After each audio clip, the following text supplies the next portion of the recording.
सत्संगत जी, प्यार से कहना धान निरंकार जी, भाव मन के हर एक के कि कैसे इस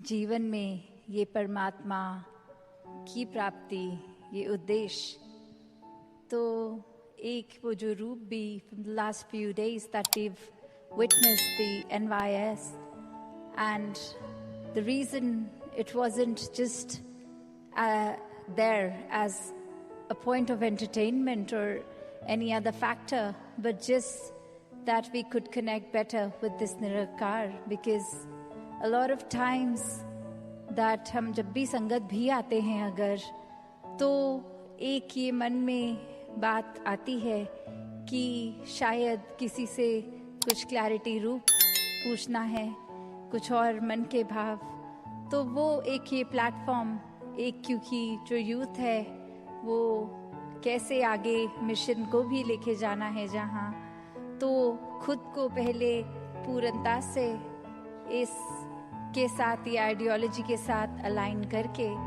फिर ही आगे वो संदेश भी पहुँचाने के लिए संभव होगा। तो वो बात जैसे अभी एड्रेस भी हुआ, वो बात की एक मन की क्लैरिटी हो, पर ऐसा भी नहीं कि सिर्फ सवाल पूछने के लिए पूछा जाए।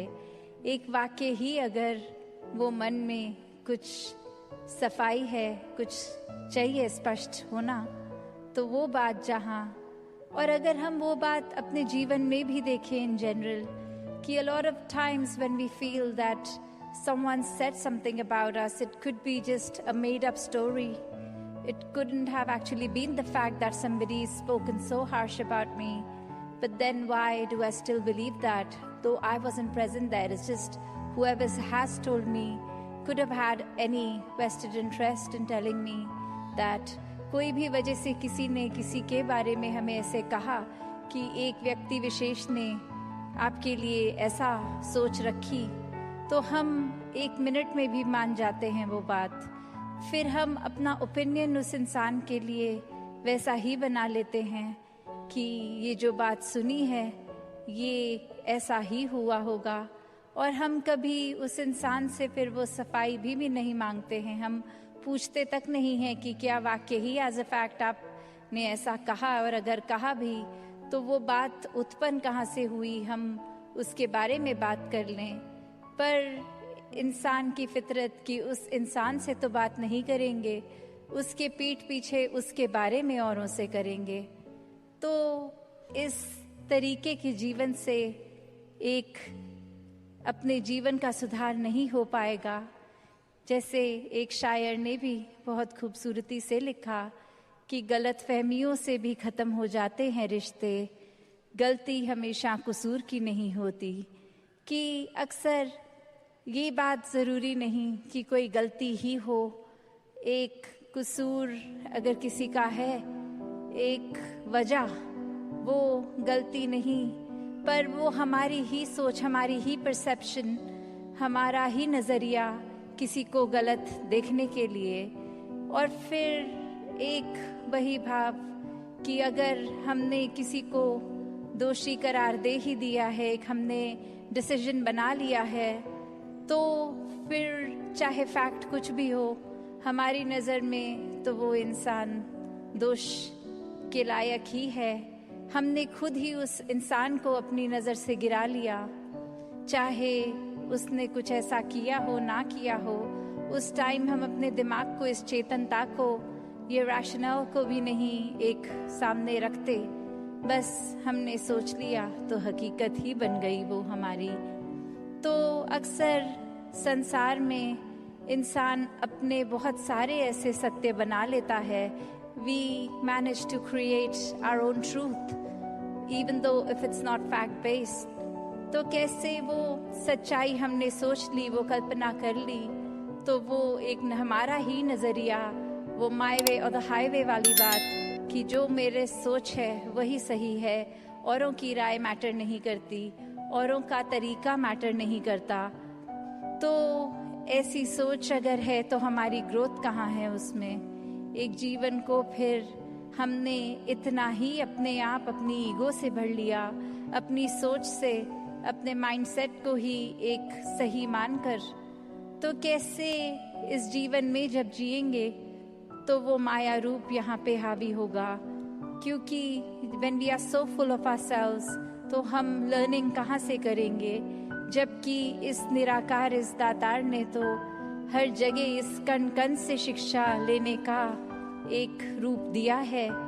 बस हमें वो रिसेप्टर बनना है कि ये हर जगह से जो शिक्षा मिल रही है उसको कैसे चैनलाइज किया जाए। तो ऐसा जो कर लेते हैं वो एक भक्ति हर समय की करते हैं, क्योंकि जब इस परमात्मा को जानकर, इसमें विश्वास करके, इसको हर समय अपने आसपास देखकर, फिर चाहे किसी ने कुछ भी कहा हो, तो ये भक्तों का जीवन तो डार्केस्ट क्लाउड में सिल्वर लाइनिंग भी देख लेता है।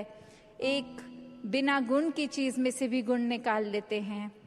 तो फिर जहाँ एक स्वाभाविक गुण बह रहे हैं, वहाँ से तो भक्त कितने ही अनेकों गुण निकाल लेंगे। तो ऐसा जीवन हमारा एक हो जाए ताकि हर तरफ से जो शिक्षाएं हैं वही मिलें। वरना तो एक अगर अक्सर ऐसे भी जो उदाहरण देखने को मिलते हैं कि हमारी सोच, इसने तो कभी ख़त्म नहीं होना, हमारी इच्छाओं ने भी कभी ख़त्म नहीं होना। Our desires will never die, our thoughts will never die. We would always seek to have more. एक वो satisfaction, एक contentment की बात, ये तो माया का ही रूप। क्योंकि अक्सर हम ये भी सोच लेते हैं कि माया सिर्फ एक मटीरियलिस्टिक चीज़ है, माया सिर्फ जो आंख देख सकती है वही है, चाहे वो एक घर हो, पैसा हो, एक और चीज़ें। पर अक्सर ये जो सूक्ष्म रूप की माया है, जो एक ये सोच में भी आ जाती है, even as basic as if we living in the past or worrying about the future, वो भी माया ही है। क्योंकि इस परमात्मा को इस पल में देखना है, इसको ये लिविंग इन द मोमेंट वाली बात। तो ऐसे बात पे ये जो इस पल में इस परमात्मा के एहसास में रहना, वो ही एक एहसास है। वरना तो ये सिर्फ माया रूप चीज़ों, वस्तुओं, रिश्तों से ऊपर ये सोच में भी आ जाती है।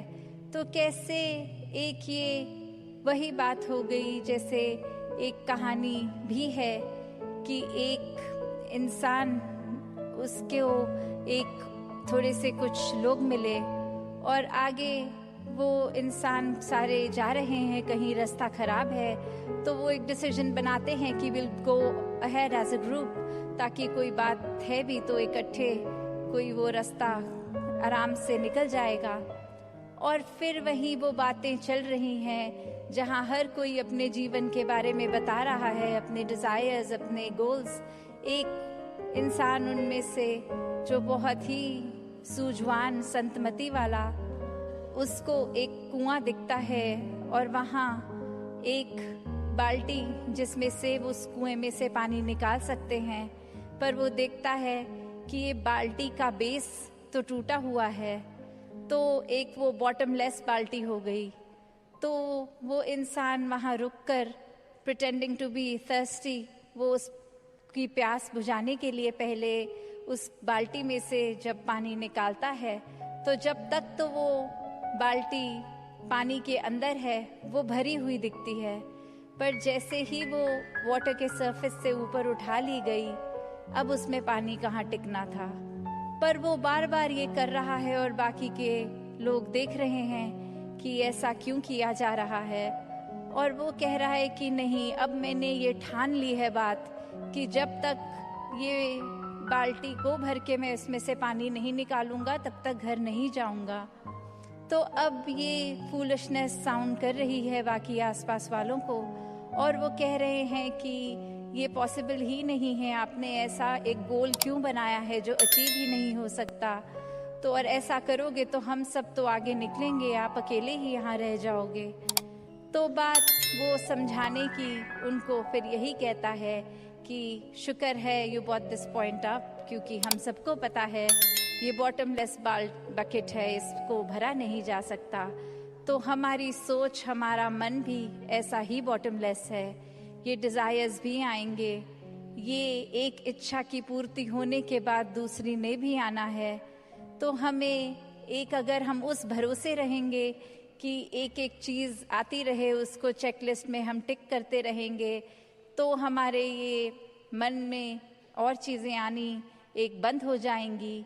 ऐसा नहीं है, चीज़ों ने तो आते रहना है, ख्यालों ने तो आते रहना है। तो और शब्दों का सहारा ना लेके इन्हीं शब्दों से आज्ञा लेगी। साथ संगत जी, ध्यान निकाय।